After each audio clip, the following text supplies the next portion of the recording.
ช่างเข้ามาในเรือน12เปื้อนครึ่งปางเฮ็ดเสในนา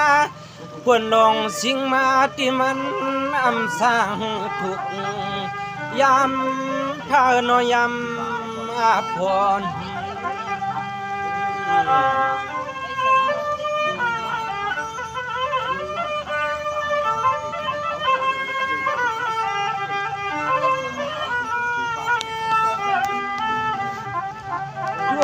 ลูกเขาใน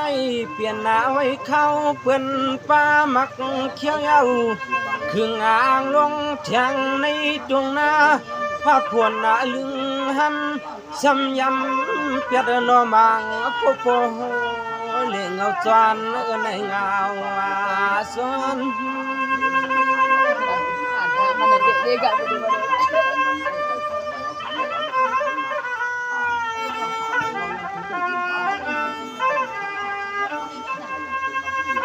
ส่งมากุกุเลอาหาวจักลงปัดเธอขัดไปเสเลยำเปียนเขางงอาหาเลเสียห้ามสาแก้ม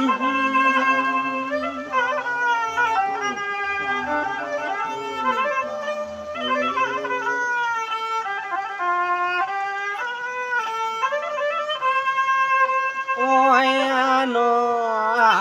ไอ้นอจะผลจะรวมจะเปลี่ยนเจ้าหน้าแค่หน้าตัวยานของตวงปานสู่เจ้าลูกนอปันปีปันน้องเอาเขานำถึงให้ปอเย้าปอมันปออ่านถึงฮอดเรือนฮอดเย็นขึ้นบอกมาเถืองขอเจ้าพุ่นเจ้าลมปีอาคารเฮืองคณะคณะ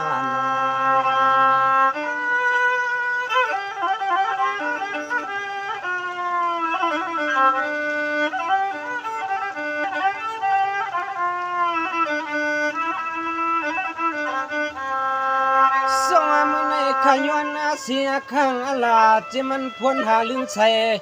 หากเก่าหาไม่ในอำซ้ำกึด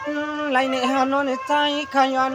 ข้างอลานคุณเจ้านางพรยำเปียดนอมังโปโปเล่งเอาจวนในเงาสวน